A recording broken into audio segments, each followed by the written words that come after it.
lahat, SSBB, para sa ating panalangin na papangunahan ni Queen Miranda. Queen Miranda, maaari mo bang pangunahan ng ating panalangin? Kaya lahat tayo mabaan pumipit. Lord, maraming salamat po, Panginoon, sa panibagong araw na pinagkalap sa buhay ng bawang pagkain, Panginoon. Panginoon, kayo patuloy na yung naman sa ating Panginoon, naman po ang nilalaman ng bawat isa. Ikaw ang magpupunta ng kapit, Panginoon, sa biniwanan sa buhay ng bawat isa. Ano po ang aming samantalangin, Panginoon?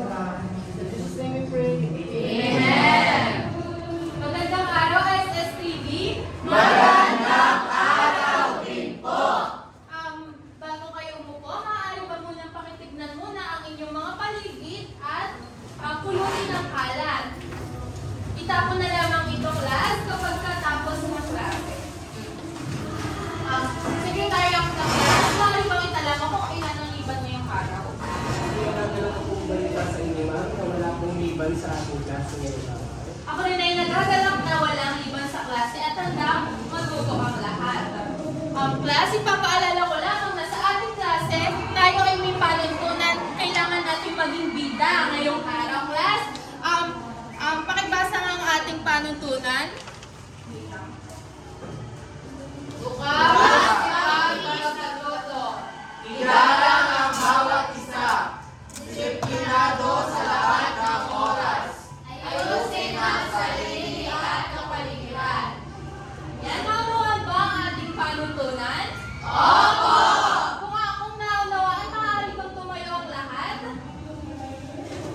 Lahat naunawaan ba ang panuntunan? Sabihin niyo lamang, aba, syempre po. Naunawaan ba, class? Aba, syempre po! Hindi ko marinig. Ano ba? Naunawaan ba? Aba, syempre po! Maraming salamat. Maaari nyo magsinupo ang lahat. Meron ba sa inyo, class, na nakapanood ng balita noong nakaraang araw or kagabi? Maaari nyo ba itong i-share ngayon sa klase natin ngayon? Anything na balita? Francesca? Nabalitaan ko po na ang bansang East Timor ay partner na ng ASEAN. Yan. Tama, ano? Kakabalita lamang na ang bansang East Timor ay part na siya ng ASEAN or ASEAN. Nagagalak ako, class, na aware kayo sa mga issue na nararanasan natin ngayon sa Pilipinas. Talagang isinasabuhay nyo ang pagiging sausay. Ngayon naman, class, upang balikan natin kung may natutunan ba kayo noong nakaraang lesson natin, ako ay may isadang isang plato. At sabihin niyo lamang kung ano ang nais nyong almusal sa araw-araw. Sige, Miranda. Ano ang kinain mo kaninang umaga? Nag-prito po si mama ko ng bangus. Sarap ang ulam niya, bangus. Na. Kaya pala kami nung joke lang. Sige, Jerry ko, maaari mo magbahagi. Ano ang almusal mo kanina? Cake po. Yes? Cake. Cake. Wow, sarap ng ulam niya. Ay, yes, almusal niya, cake.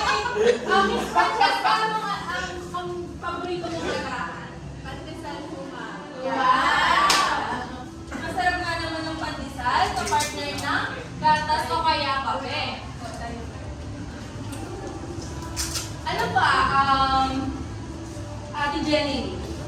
Ano po, yung almusal ko kanina, itlog po. Wow!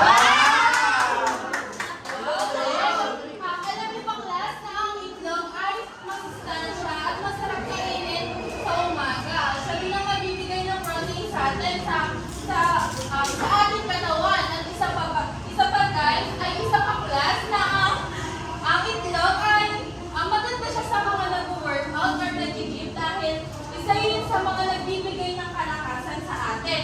So, ano pa ang ay mo sa Robert? Natulog po kanina ka. Ayun, bacon. Masarap nga naman ang bacon or ham tuwing umaga. At isama na rin natin na hindi mabubuo ang bacon kung walang kanin. Yes! At sa pangimagas, meron tayong prutas. Yan, tuloy nga naman namin naunawaan kayo sa natin nung nakaraan. At maaari na tayong tumako sa lesson natin ngayong araw. Class, naalala niyo pa ba ang 4 P's na pinag-aralan natin noong nakaraang linggo? Miss Neil? 4 P's hindi siya pantawid doon programo.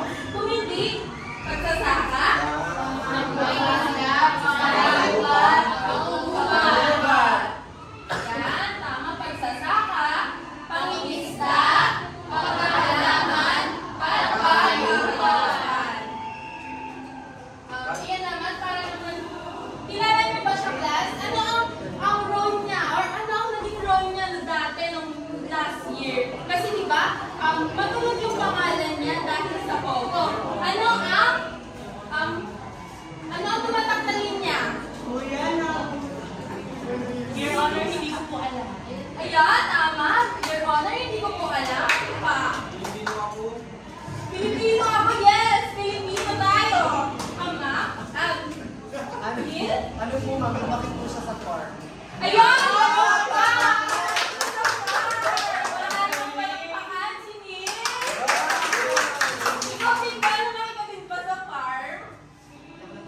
Bukid lang po. Sa bukid lang. Ngayon naman, siya kilala niyo ba siya? Sino to? Villar. Sige, ulitin siya yung So, saan kilala si Villar? Ano ba? Bukod sa gano'n? Sa Balumpa at subdivision. Ayan, kilala si Villar. Kilala siya sa mga pagpapatayo ng mga village or mga luminaho sa Lubayan. Siya yung mga may-ari doon. So, may idea na ba kayong class kung ano ang tatalakayin na natin ngayong araw? Kung babalikan natin na lumaki sa farm si Alice Buho at si Villar naman ay may kinalaman sa mga lupain na kinukuha niya para gawing subdivision. Sige, Judge B, may idea ka ba? Kinalaman po yung ating tatalakayin sa agrikultura po. Yan, kung baka mahal mo palang baka natin si Judge B. Connection ito sa ating pag-aaralan. Dahil dyan, yung pakibasa ang ating layunin. Nasusuri ang mga dahilan at epekto ng suliranin ng sektor ng agrikultura na ipapakita ang pagmamalasakit sa pagsasaka sa kanilang pangkabuhayan at nakagagawa ng malikhaing banner na naglalaman ng umahi ukol sa pagtugon ng suliranin sa agrikultura.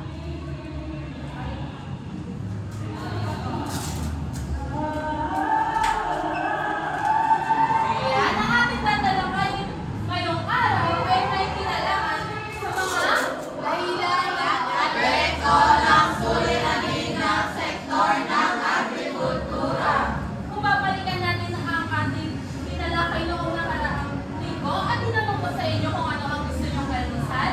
Plus, tumuloy natin, ang bacon ay galing sa pagkakayupan, ang gatas ay galing sa ayupan, ang tinapay ay galing sa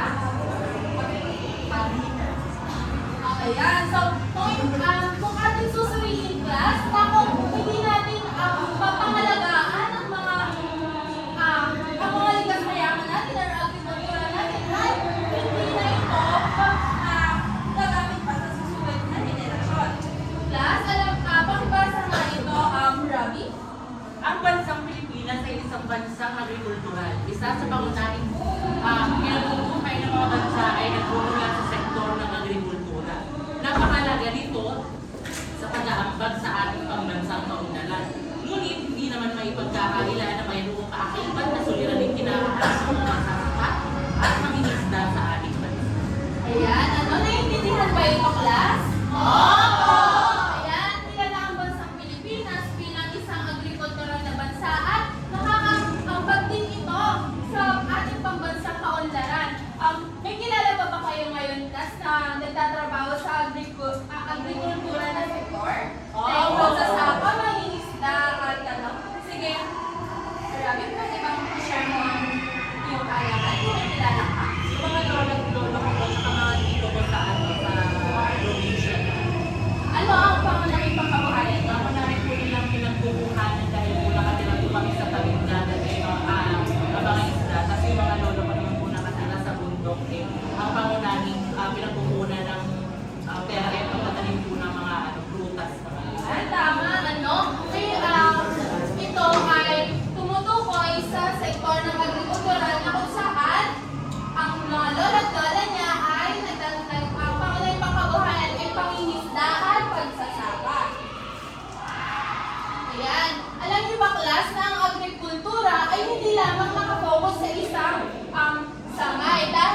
Tumutukod din ito sa pagsasaka, pangingisda, paghahalaman at paghahayupan. Pero ngayon class, sa tatalakayin natin ngayon, para hindi kayo ma-overwhelm or mapuno ng knowledge sa inyong utak, ang una muna natin pagpapakosan ay ang pagsasaka.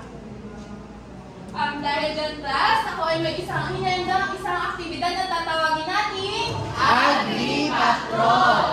Maaari mo pakibasa ang panuto, Jericho? Bawat bata ay makakapasok sa tungkol sa mga suliranin na nararanasan ng sektong agrikultura. Lumikha ng isang informatibo at maligayang balita na may kaugnay sa pagbibigay ng tulong. Ipagganap ang balita sa haratang may ginagaya tunay ng newscaster sa telebisyon.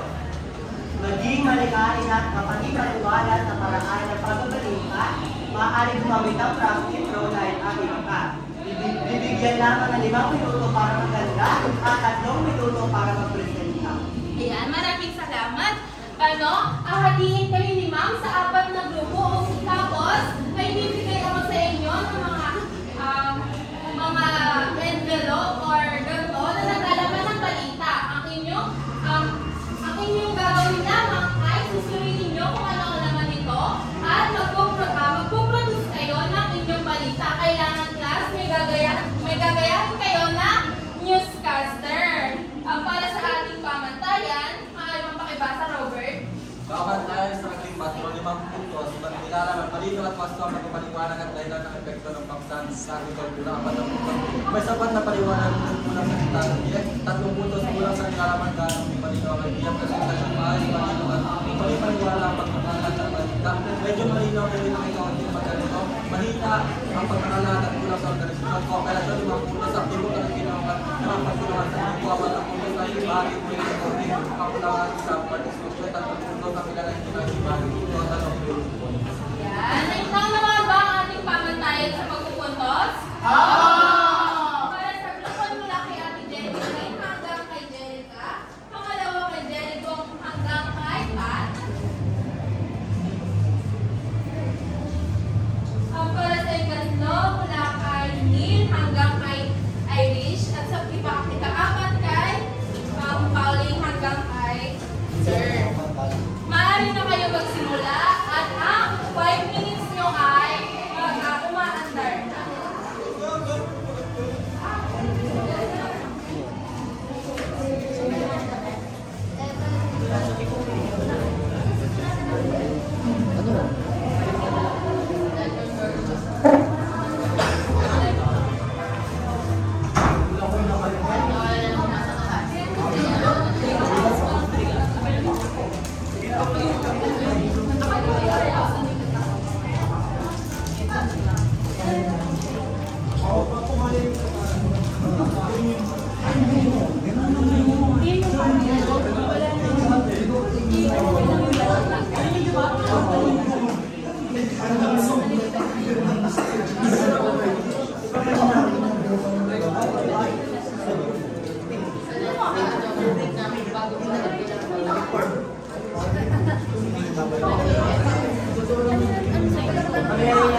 Climate change parang Bili mo lang. Ay, ibalikan mo lang. Yung sa bili mo lang.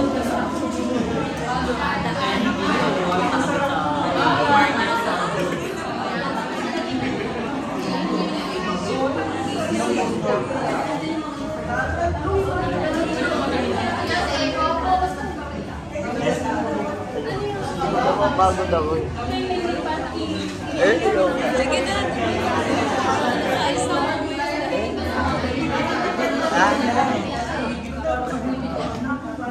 Aray ko.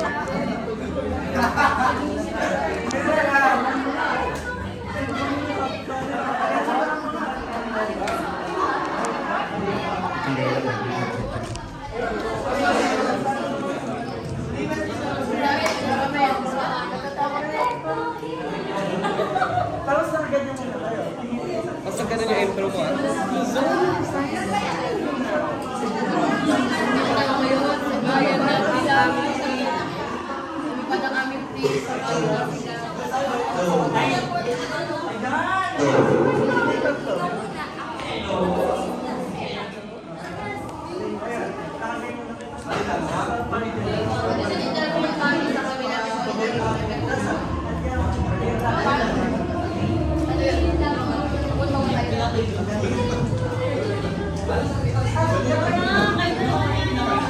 Pero nabalita ka matapos. Okay na, class, tapos na ba? Maaari na kayo bumalik sa kanya ng upuan para magsimula na ang presentasyon.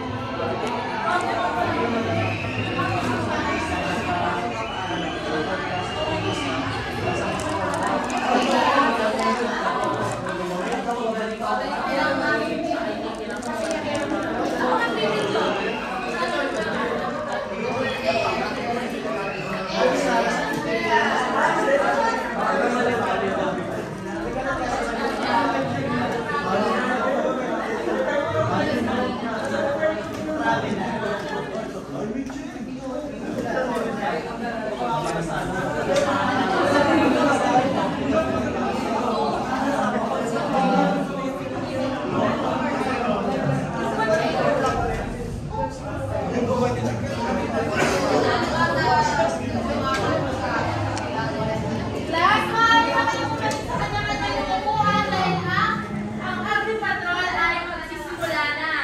Group 1? Group 1, maaari na kayo magpunta sa harap. Kami po ba yun? Group 4 na. Grabe naman ako sa kapila naman. Ay, group 1 kami. Mas maganda ba?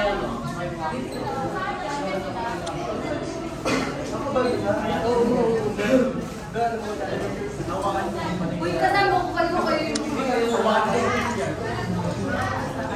palay. Sana ba makinig ka lahat? Sana ba makinig?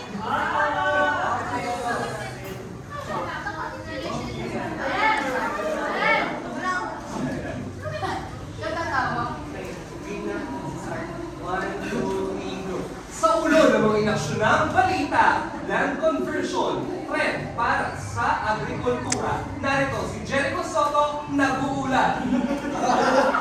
Luzon, Visayas, Mindanao. Ayon sa ulat ng Business Mirror, lumipad kami ng aming team. Tumulang 5,000 hektar ng mga lupang pansamaha. May ibiligason ng convert o palitan ng gamit mula sa agrikultura patungo sa pagkaan, komersilyo at industriya. Dati ang mga lupang ito ay ginagamit sa pagtatanim ng palay at iba pang pagkain. Ngunit ngayon, ginagawa sa subdivision, pabrika at mall. Ito ang aming team. Ano po yung effect?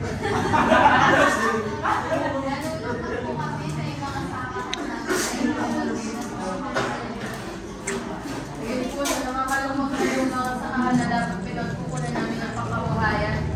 Papalitan nila ito ng mga kabayan. Sana hindi na nila gawin. Ang nakakalungkot naman ang balita yan. Kaya kung may gusto kayo reklamo, sabihin natin, Jericho Soto niya! Maraming salamat. Tutuan para sa inyong presentasyon na itinalakay ay ano ang tinalakay ng Group 1 class? Tungkol saan? Land conversion! Yan, tapos saan? Pamapalawak pa ang inyong kaalaman para sa land conversion? Maaari ko itong pagbasari? Ang liit ng lupang pagsakahan. Ang lumiliit na lupang pagsakahan ay bunga ng paglaki ng populasyon, paglawak ng panirahan, lumalagong komersyo at industriya.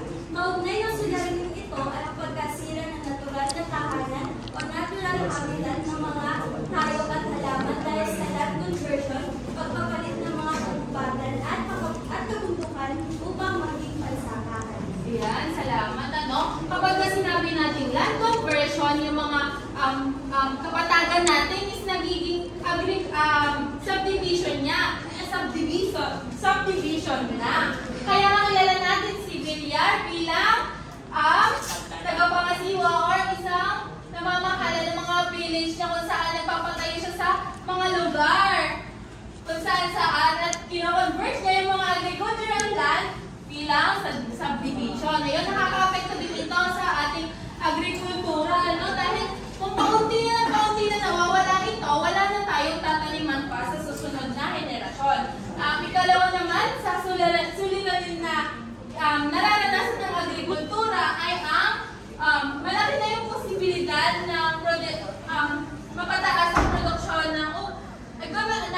siya ng lupa sa pamamagitan ng paggamit ng teknolohiya.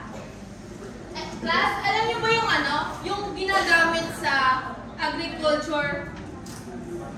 Sa pagsasaka? Ito yung tractor, yung kubota, or harvester na ginagamit sa pag-aani ng palay na kung saan yung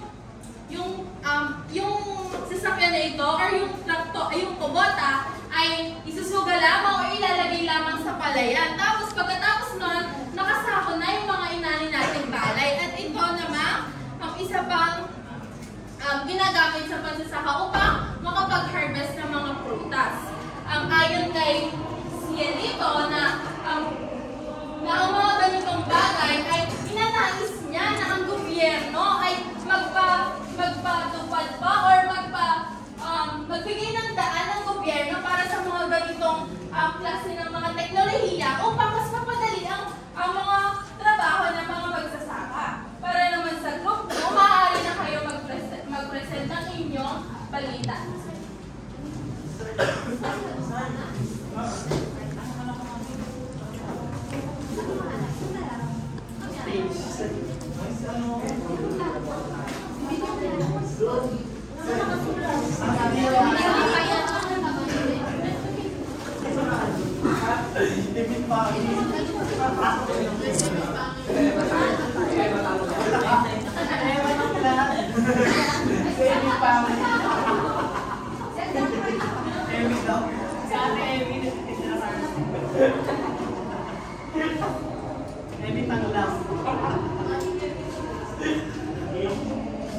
At sa ulo ng mga nagbabagang balita, Philippines needs to rebalance focus between agriculture and industry sectors, experts, business world online.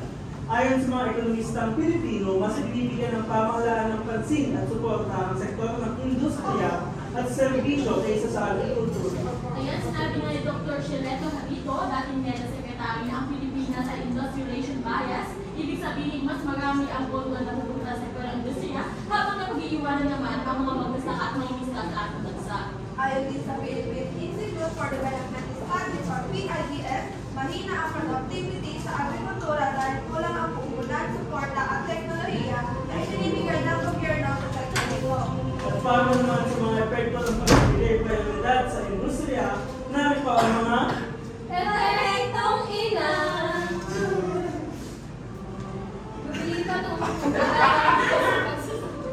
Magtungo sa pabrika at tungsod dahil mas mataas ang sahod at oportunidad doon.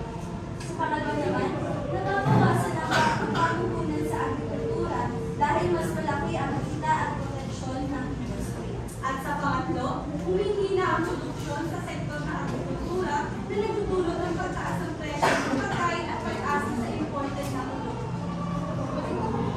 Maraming salamat sa inyong mga binalita at dahil yan, epektong inanyong lahat. Epektong ilan rin! Maraming salamat. Grupo para sa inyong presentasyon. Maaari bang pakibahagi ulit kung ano ang suliranin na natapat sa grupo kung inyong nakalawaan ang kanilang pagbabalita? Rabi, maaari mo bang sabihin kung ano ang suliranin na kanilang pinaharap? Yung epekto po ng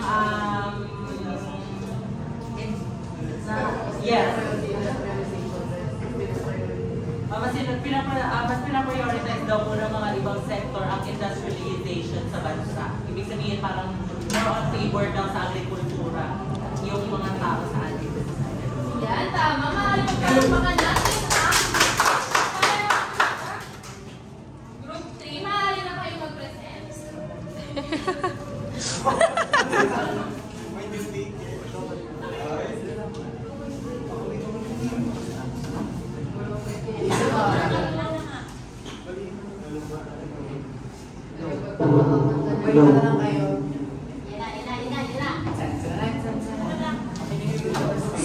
Need, baba may echo. Echo. Pindutin mo madami.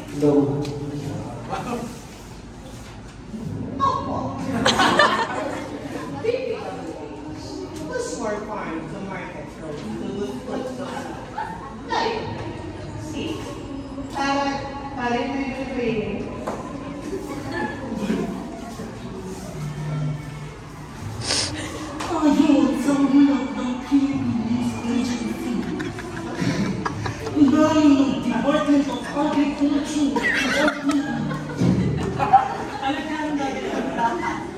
marami pa rin kaukulan sa bansa ang kulang sa farm-to-market food distribution. Bagamat may mga proyekto sa maraming lugar sa probinsya, ang hindi naabot. Namamadaan, kaya nahihirapan ang mga magsasaka na dalhin ang kanilang ani sa pamilihan. Ipinahayag din ng Department of Public Works and Highways o DPWH na patuloy silang gumagawa ng mga kalsadang pangkabukiran, ngunit may kakulangan sa mga pondo at koordinasyon sa ilang rehiyon. Ang mga epekto nito ay ang pagiging mabagal ng distribution ng mga ani. Dahil doon nabubulok ang mga o nalulugi ang mga magsasaka dahil sa tagal ng biyahe papunta sa merkado. Pangalawa, mataas ang gasto sa transportasyon kaya tumataas din ang presyo ng produktong agrikultural. At plus, nababawasan ang kita ng magsasaka at nahihirapan na ang kabuhayan sa kabukiran. Palapakan natin ang Group 3, ano? Ano ang suliranin na natapat sa kanila? Ano ang suliranin sa kanilang ipinalita, class? Aaron? Sa tingin ko po yung natapat po sa kanila yung kakulangan po sa magandang transportasyon po kasi po na ibili lang po yung magandang daloy ng pag-transport po ng mga bigas. Ayan. Ano ang nangyayari, class, kapag merong ang problema sa paghatid ng mga produkto sa market? Ano ang nangyayari kapag nadidelay ito?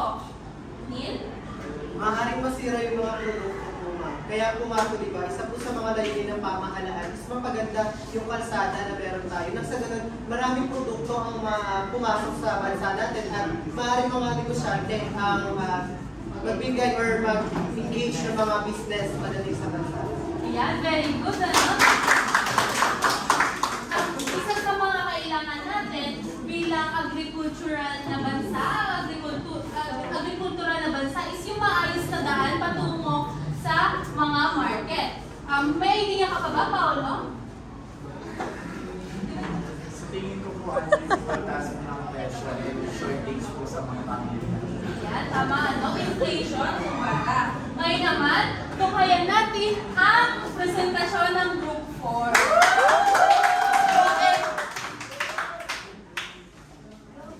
Comment something. Ay, kasi Belchampo.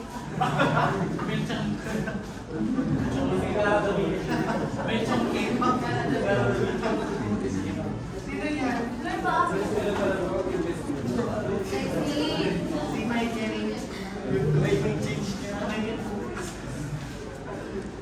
At iyon nga, climate change, isa sa mga pinakaunang problema na kinarapan ng buong mundo na kung saan ang mga nakaka-apektuhan dito ang sektor ng agrikultura. Sa pinaka-latest ng datos ng Department of Education, umabot sa 15 hanggang 20 billion kanalahon pagpinsala ng mga panalit at palastahin at ng mga pagsisinad ng bukid.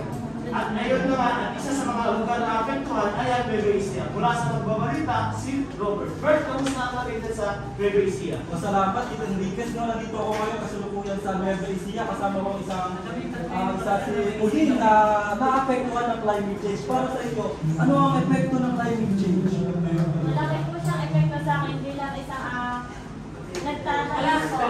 Dahil sa pagkabot ko ng lima, yung mga pananim ko, namamatay ko. Ayun, napatunay lang ako doon na ang malaki yung epekto ng climate change. Kaya sabi ko doon, para napahalagahan natin ay protektahan natin yung karubatan natin at also yung mga likas na yaman natin. Mula sa iyo, Tito Enriquez. Maraming salamat, Robert. At ayun, managlaw. Maaari ba ibahagi niyo, class, ano ang suliranin na nakatapat sa Group 4? Climate change! Ano ang epekto nito sa agrikultura natin? El Niño. Mamalaki po yung epekto ng climate change pagdating sa aspeto ng ating agrikultura kasi po, lalo na po kapag tagtuyot, yung mga palayan po natin ay namamatay. So yung magsasaka po, nawawalan po sila ng trabaho at napapakinabangan yung mga tinanim nila. Malaki ang epekto ng climate change sa atin. Last noong December 2019, nung tumama ang bagyong Ursula, is malaki yung epekto nito sa atin dahil 1 bilyon pinsala na dulot ng Bagyo Ursula. Yan. Ito class, yung mga suliranin na kinakaharap ng pagsasakor sa agrikultura. Number 1 ay yung paglilit ng lupang pangsakahan. Number 2 class, paggamit ng teknolohiya. Kakulangan ng mga fasilidad at infrastruktura sa komunidad. Kakulangan ng suporta mula sa iba pang sektor. Pagbibigay prioridad sa sektor ng industriya. Pagdagdag ng mga dayuhang kalakal. Climate change. Dito class, kakulangan ng suporta mula sa iba pang sektor is yung, alam niyo ba class, yung land bank is napapautang siya sa mga agriculture sector na kung saan pinapahiram sila ng pera para sa kanilang pambili ng abono, pambili ng pananim, at marami pang iba. Isa sa mga suliranin ninyo ng agriculture sector dahil ay meron tayong gap doon sa ganitong bagay, sa pagbibigay prioridad sa sektor ng industriya is yung mas nagpo-focus sila sa sektor ng industriya kaysa sa agriculture. Sa pang-anim is pagdagsa ng dayuhang kalakal. Dahil mas ngayon, dahil nasa World Trade Organization is mas matatapiling na natin yung mga produkto or serbisyo ng ibang lugar kaysa sa ating bansang Pilipinas. Sa pagdagsa ng mga dayuhang kalakal is, alam niyo ba class na isa sa mga kinakain yung bigas ay galing sa ibang bansa na kung saan ini-import natin ito para sa mas mababang presyo para sa atin. Ngayon naman class, ako ay may inihandang isang aktibidad na tatawagin natin Ibandera Mo! Sigaw. Para sa ating panuntunan, si Ma'am na lang ang magbabasa. Isulat o ilarawan ng inyong mungkahi sa isang banner. Ang klase ay hahatiin sa 2 grupo na lamang. At gagawa kayo ng mungkahi o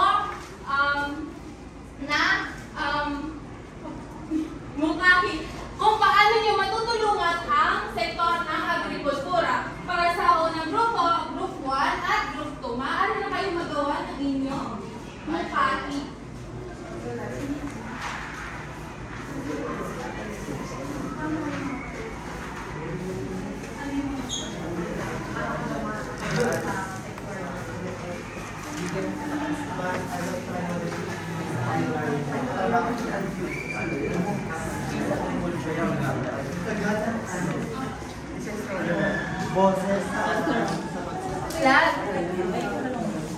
Class, para sa ating pamantayan, ganun pa rin kagaya nung kanina class, nilalaman, kreatibidad at pakayag.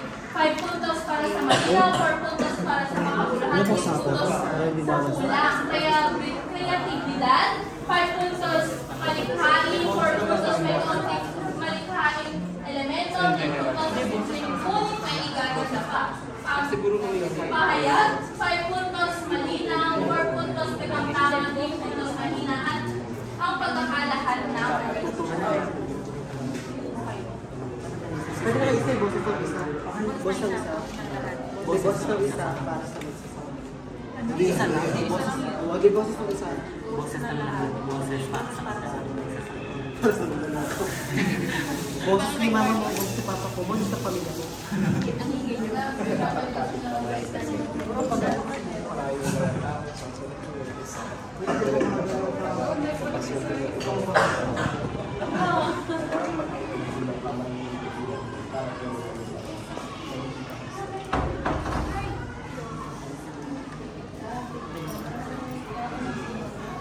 Tapos meron lamang kayong 3 minuto para sa inyong ibandera.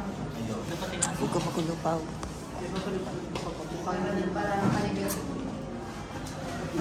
Mulong. Mulong. Pangkatao.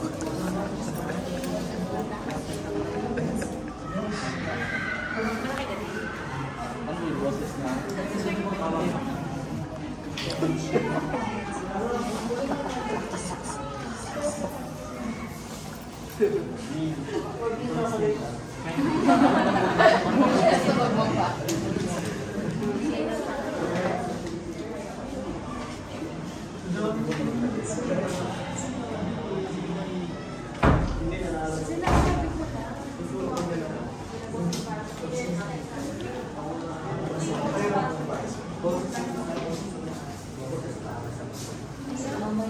Moderna.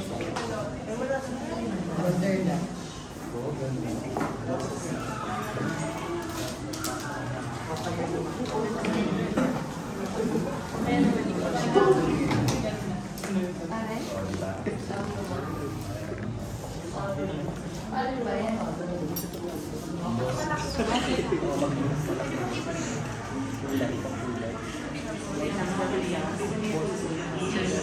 Meron na lang ako yung 2 minuto, class.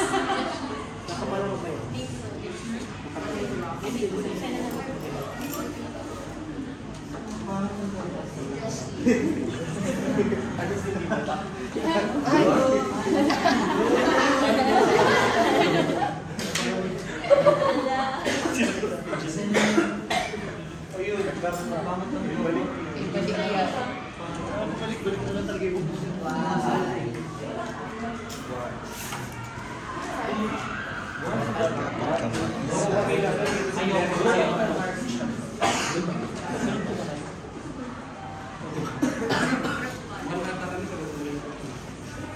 Magluto tayo. Sige, sabi mo. Okay na ba? Maaari na kayong bumalik sa inyong Hindi pa po, ma. Class, kung tapos na.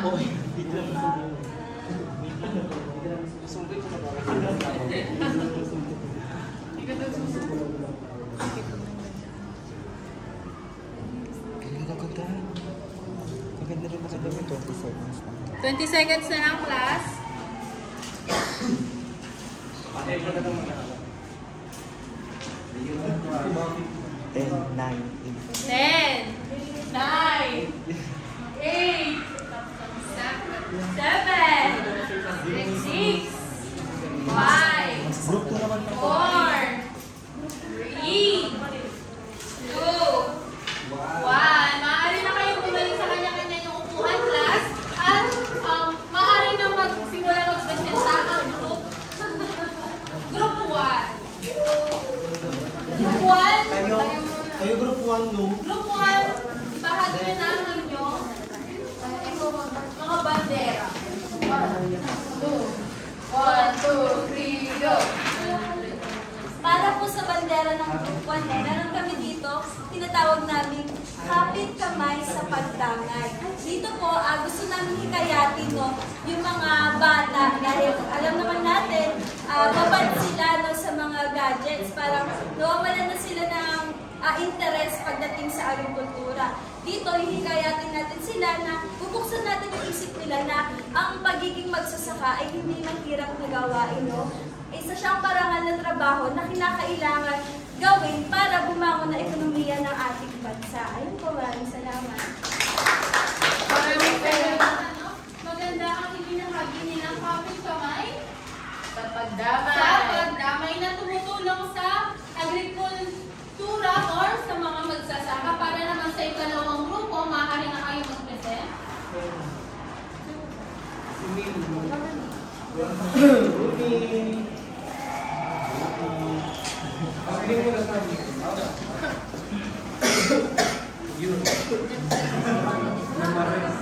Para naman po sa aming ginawa, boses ng isa, boses ng lahat, boses para sa magsasaka. Dahil alam natin, ang boses ng bawat isa ay mahalaga upang bigyang importansya kung ano ba yung pinagdadaanan ng ating magsasaka. At higit sa lahat sa bawat boses natin, maaaring may malaking epekto ito kung saan magpapabago at mabibigyang halaga yung mga kapwa natin mamamayan na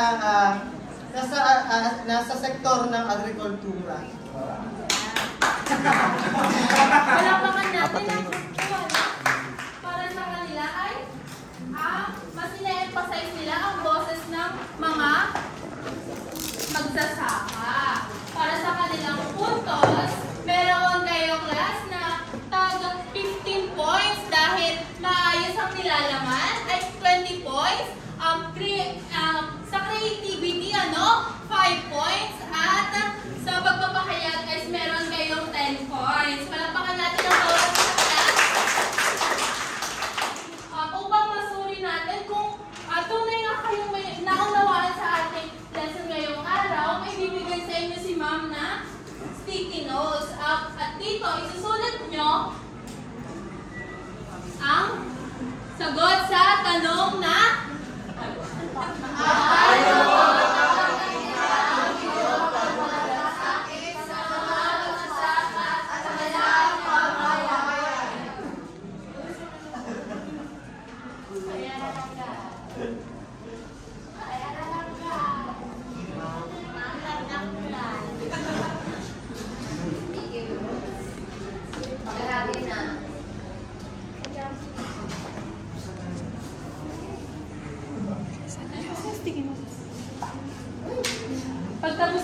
class, maaari nyo nang idikit ito sa ating dashboard.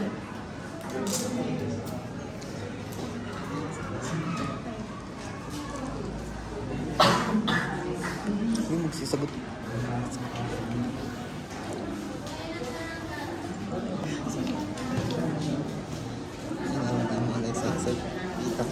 Hindi nagsasagot to.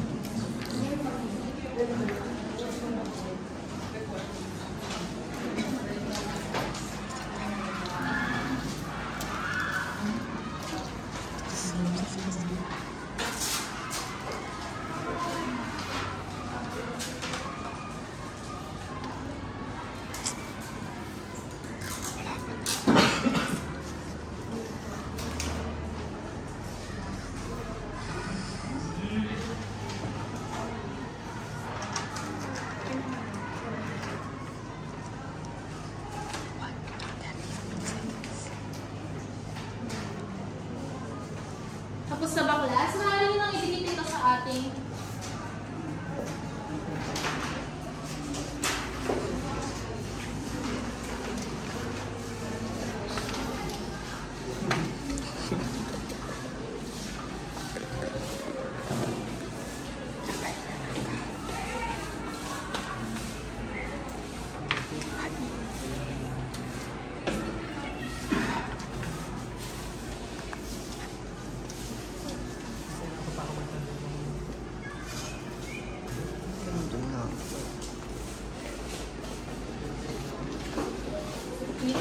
ngayon naman, class, bubunot si ma'am ng mga sagot nyo sa katanungan.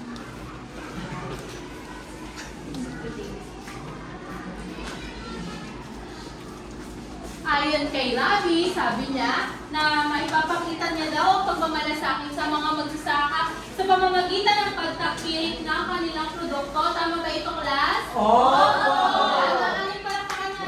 Palakpakan natin ang kasagutan ni Ravi. Para naman sa ikalawa, kay Jeshley, ayon sa kanya, may papakita niya ang pagmamalasakit sa mga magsasaka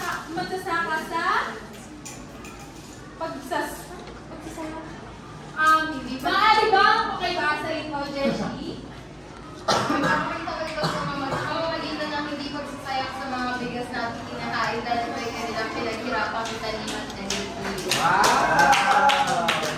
Maraming salamat sa iyong napakagandang kasagutan. Para naman kay Ari, sabi niya dito may papakita niya ang kanyang pagmamalasakit sa pamagitan ng alalahanin at bigyan sila ng pansin. Palakpakan